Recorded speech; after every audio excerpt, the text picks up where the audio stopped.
Yippee-yay, there'll be no wedding bells for today. Chapter 6. Conversion.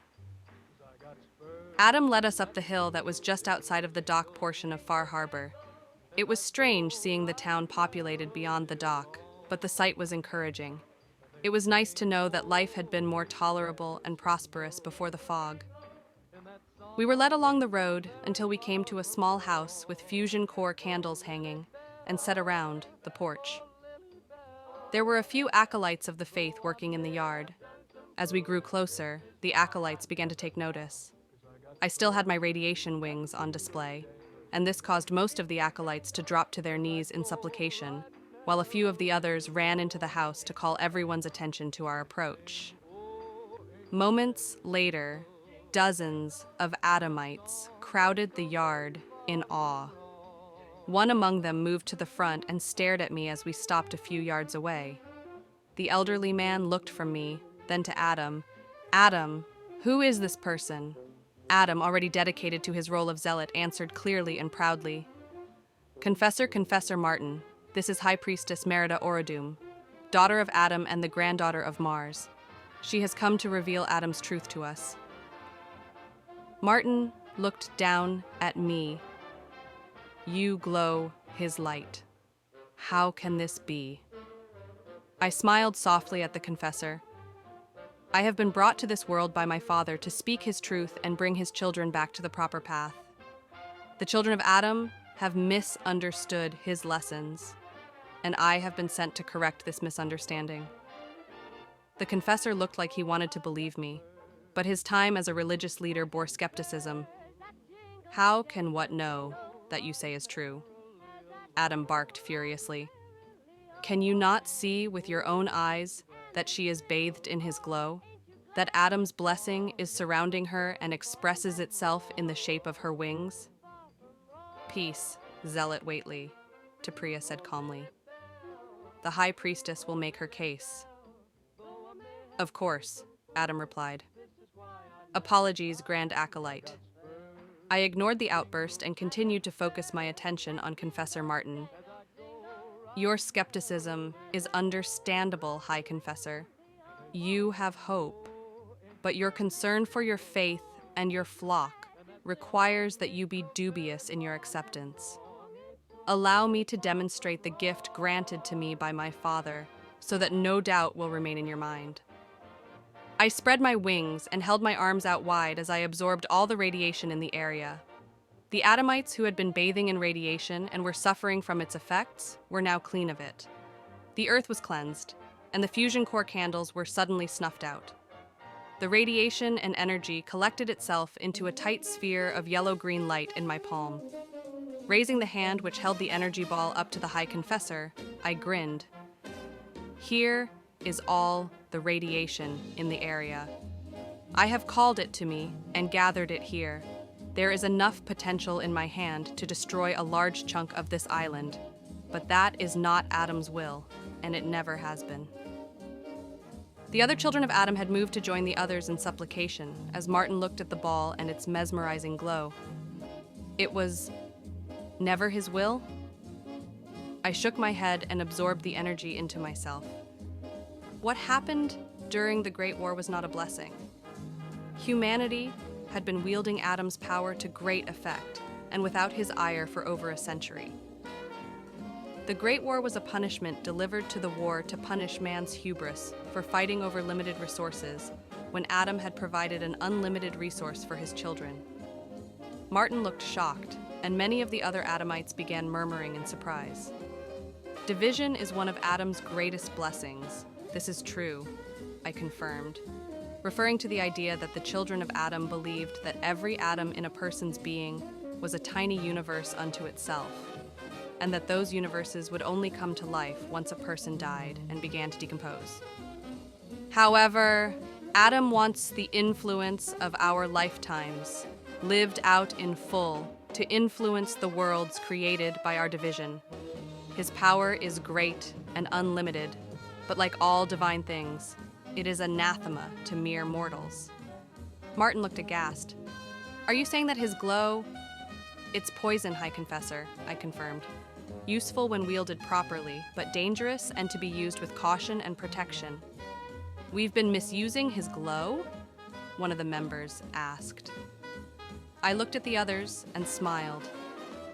The mistake is understandable. You understand the power of Adam's blessing and naturally wished to cultivate and share it. But Adam's power is to be used carefully and should never be allowed to run rampant. It is the duty of the children of Adam to master his blessing, but also to cleanse the world of its poison after he punished man for his arrogance. Confessor Martin stared at me in abject horror. Then, we have been working against Adam's will this entire time. I chuckled. You've been much more considerate to his will than others. That is why I have been sent here first. Far Harbor will be the first place we start the cleansing.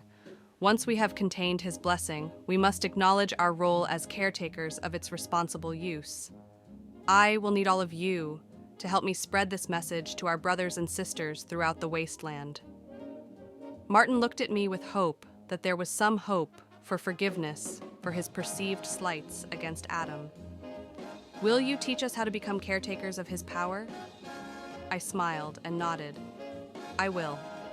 But before we begin, I want everyone to pack their things. We're going to relocate to someplace more appropriate. It took a few moments for the priest to register before Martin turned and began to shoo the rest of the congregation off to begin packing. After nearly an hour, the Adamites had packed up their things, and I began to lead them further into the island.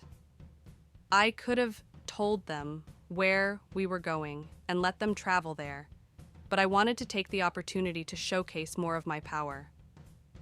As we traveled, I smoothed the road, captured the mutated wildlife, and pulled them along in stone cages.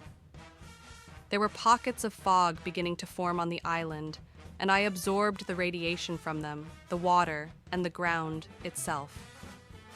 By the time we were close to our destination, we had a menagerie of monsters trailing behind us, as well as a small crowd of trappers who were curious about how I was managing to capture the creatures.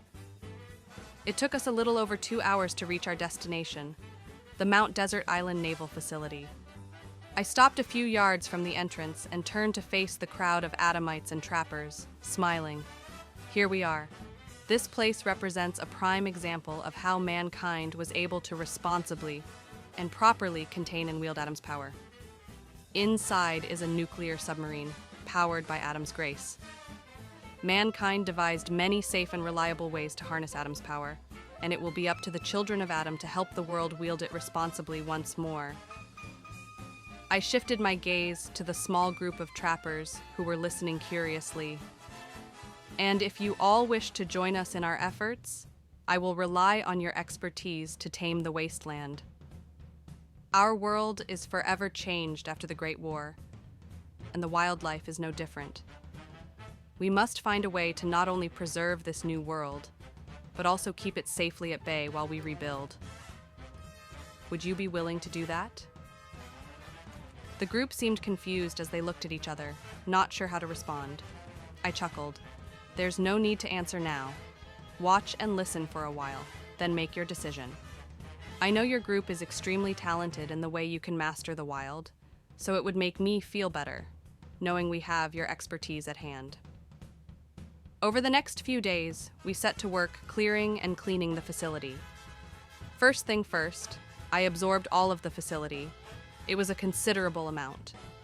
Next, we fixed the radiation scrubbers, then cleared out the secured area. I reprogrammed the protectrons and assaultrons inside so that they would be friendly to us. It took me a few days to go over all of the files, textbooks, instruction manuals, and the like. I organized all the books, notebooks, and files, then began to instruct the children of Adam to copy them, word for word, dozens of times over. I was also very particular that what they were copying were man's way of understanding Adam's power, and not to be misunderstood as the truth of the matter. Science, in this sense, was only the translation from the truth to the mathematics of our ability to contain and wield Adam's power. I also insisted that no one in the world should be more of an expert on the scientific and religious method of properly and safely wielding Adam's glory in every aspect, from the mundane to the exotic or dangerous. Over the next few weeks, the Adamites dedicated themselves to not only copying down the texts, but also memorizing them while applying the information to the mechanics of the submarine. They dedicated themselves to the task with zealous fervor. While they were busy learning, I worked with the trappers. I explained to them that the whole of the wasteland would need to be cut back, tamed, and cataloged. They were all excellent hunters, and they knew how to use most every part of the creatures in the wasteland. They would need to be able to teach others how to hunt, track, and use the creatures efficiently. They would also need to figure out which of the creatures could be tamed. The trappers helped me clear the area of creatures and ghouls from the immediate area.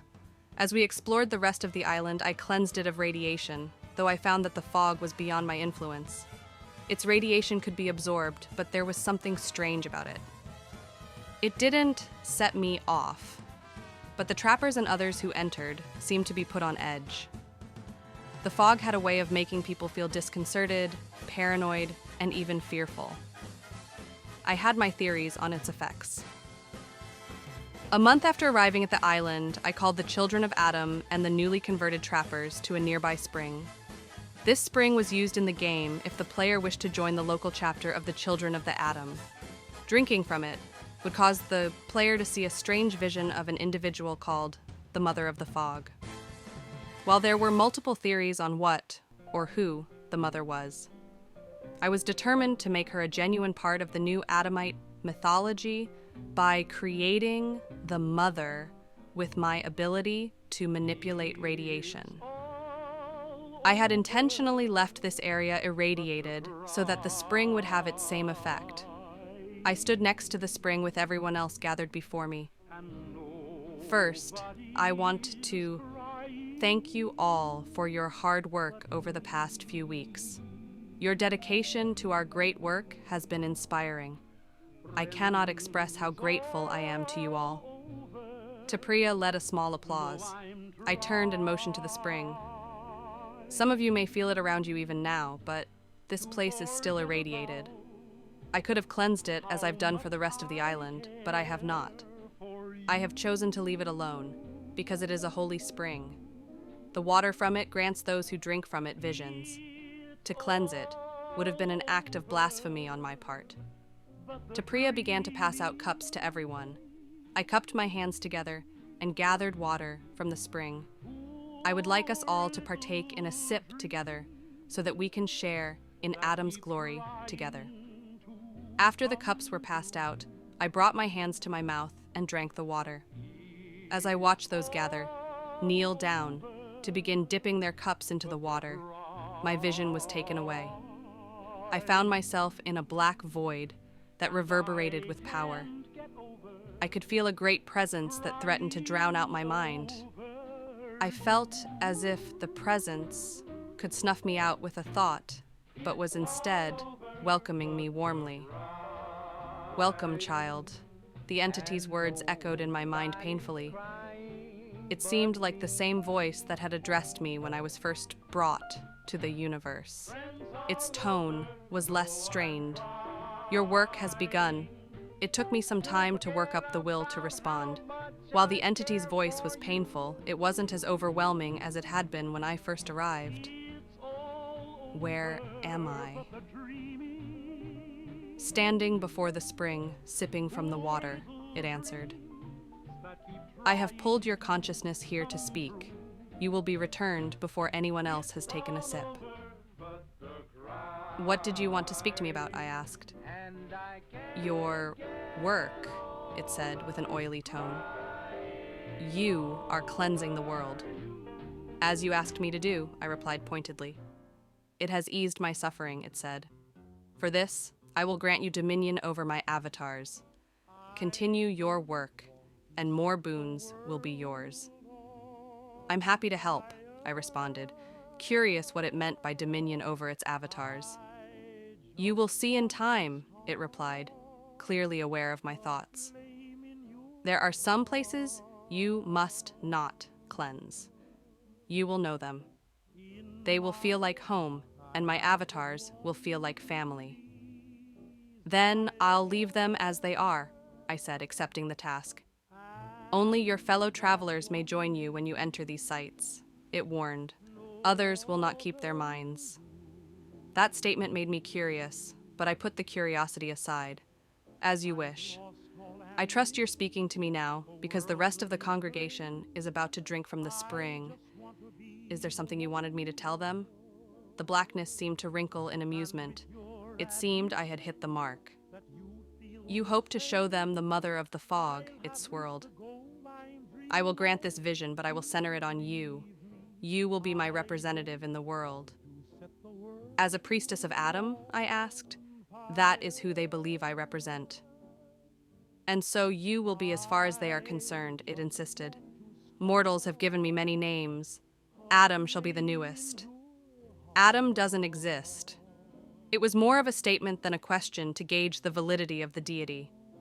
Nothing exists as you know it, child. The darkness seemed to chuckle. Adam exists in the minds of mortals, and so thusly exists. When you referred to Adam, you referred to a fiction driven by your narrative. Now, when you speak of Adam, you will be referring to me. So now, you can truly say that Adam exists. Why doesn't it hurt as much when I speak to you now? I asked curiously. You're beginning to accept your role in the narrative, it answered. The answer left me flummoxed. What does that mean? You are not ready to understand, it said stiffly. You will learn as you progress. Just accept that you are growing, and your growth is why you will feel less pain as we speak. That suggests we'll speak again, I suggested. Yes, it confirmed. But now you must speak to my followers, convince them, command them, cleanse this world. May I make a request? I asked carefully. Speak, it responded, some form of curiosity, seeming to seep into its tone. The fog has an aspect to it I cannot control, I said. It has an effect on human minds, turning them mad. I would ask that it no longer do so. At least not until my work is done, and never on those who worship you. There was a long pause before it replied, I will grant this request. I was nearly about to respond with my thanks, but I was instantly transported back to the spring. No one had noticed I had gone. Had I gone? Or had the entity simply pulled my mind or spirit to its realm and left my body on autopilot? In either case, I could feel the spring water still running down my throat. The congregation were all raising their cups to their mouths and beginning to drink the water. I could feel the radiation spread through them and, as if on instinct, I exerted my will. I wished for them all to kneel, and they did. It wasn't forced, and it didn't seem as if they wished to resist. It seemed that my will was able to influence the behavior of others that were irradiated on a subconscious level. I summoned my wings once more, making them spread wide. The congregation stared at the display in awe. While I wasn't suffering from the illusions that the spring imparted on people, they clearly were, and they were seeing more than I was showing. I assumed the entity was doing more through the spring water to make me seem more impressive than I looked. We stand here in one of Adam's holy shrines, I began. We have taken in his blessing and are connected through it. The power you feel surging through you is his glory. You are seeing me now as he sees me. He is showing you this because he wishes for you to be as dedicated to our goals as humanly possible. As I spoke, I began to walk the perimeter of the shrine, lighting brushing my fingers over the heads of the children of Adam in the front row. We are tasked with cleansing the world and showing the rest of humanity how Adam intended his glory to be used, I continued. With this cup, you have shown your dedication to Adam's will. You are granted his vision as a reward for your faith. Now, I must ask you all, are you willing to see this great task accomplished with me? They responded with a resounding yes. Will you acknowledge me as the daughter of Adam, mother of the fog, high priestess of the Church of Adam, and granddaughter of Mars? I asked, raising my voice to grow their excitement. A louder, more fervent yes was their response. Then rise, I shouted. Rise and gather your things. We are going to leave this island and begin our great task of cleansing the wasteland. I let my wings beat, sending loose feathers of radiation out to touch the heads of followers and fade over the congregation. The Adamites cheered and stood, quickly running back to the naval facility to begin packing their things.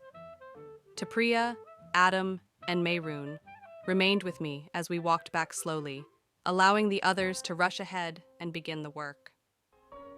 That was an inspiring display, High Priestess, Adam said. He was dressed in marine combat armor we had salvaged from the wrecks of naval vessels. I had worked on the armor myself, making the fit perfect, reinforcing it and adding a bit of enchantment to it using the techniques I'd learned in Thedas. Thank you, Adam, I smiled up at him. Hopefully, the impression lasts long enough to keep them motivated. They'll stay motivated so long as they can keep seeing you pull off stuff like that, Tapriya chuckled. Then they'll stay motivated, I smirked. Before we leave, we need to choose some of the congregation to stay behind to maintain the facility and watch over the spring. Zealot Waitley, do you have a suggestion on who should be entrusted with this task? I will make a list for you, High Priestess, Adam replied. Excellent, I smiled. We need people we can trust so that I won't have to worry about the shrine's security. I will ensure you have nothing to worry about, High Priestess, Adam assured. I trust we're keeping to your timetable? I nodded and grinned. We're right on schedule. We only have about a year to conquer the Commonwealth. Once we leave the island, we'll need to make for the glowing sea. There, we'll absorb more of the children of Adam into our numbers, and I will need to make a pilgrimage. Once that's finished, we'll set to work on the rest of the Commonwealth. As you say, Adam nodded. May I ask you a question, High Priestess? I looked up at Adam and nodded. Of course. Why do you declare who your grandparent is? He asked. Why him and not your parents? I chuckled softly. Mars is the god of war. He brought me to this world so that I could conquer it. Adam stared at me as if he were trying to work out some puzzle. If your grandfather is the god of war, why do you serve Adam? It is my task to conquer the world for Adam, I explained. There are many ways to conquer it, but none are as effective as through war. I was chosen because I am more diplomatic and charismatic than my kin. I wage war on the soul, on the hearts and minds of my opponents. But I can also wage true wars against them, if need be. Adam has granted me dominion over his aspects, as has my grandmother, Tellus Mater. Tapriya arched a brow at me. You haven't mentioned her.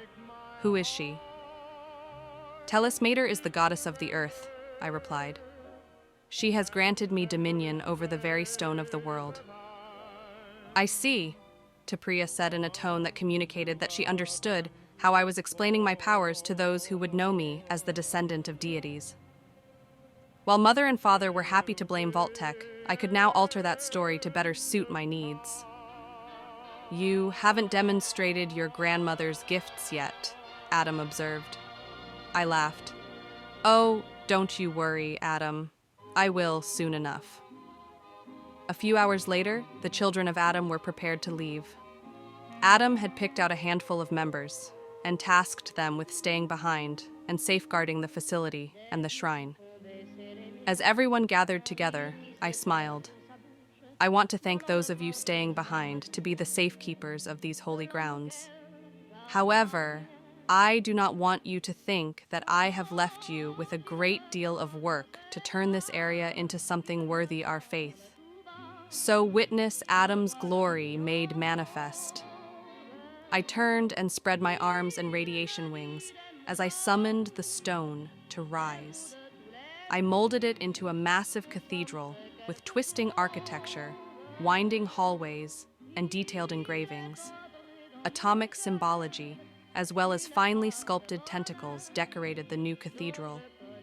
The building was so large that it encompassed the naval facility, with a dock and bridge that led over the nearby river, and swallowed the surrounding grounds all the way to the spring which now rested in the cathedral's grandest chamber. I turned back to the congregation that stared at the new cathedral. This temple is Ug Qualoth, home to the wellspring of Adam. Its caretakers are hereby charged with safeguarding and repairing the facilities, as well as maintaining the spring. You are to offer aid, food, and comfort to those who ask for it.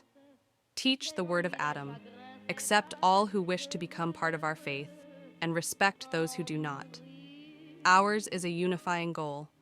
If not in faith, then at least in the goal of rebuilding from the Great War. I looked at the crowd and smiled softly. Now, let's begin the next step of the journey.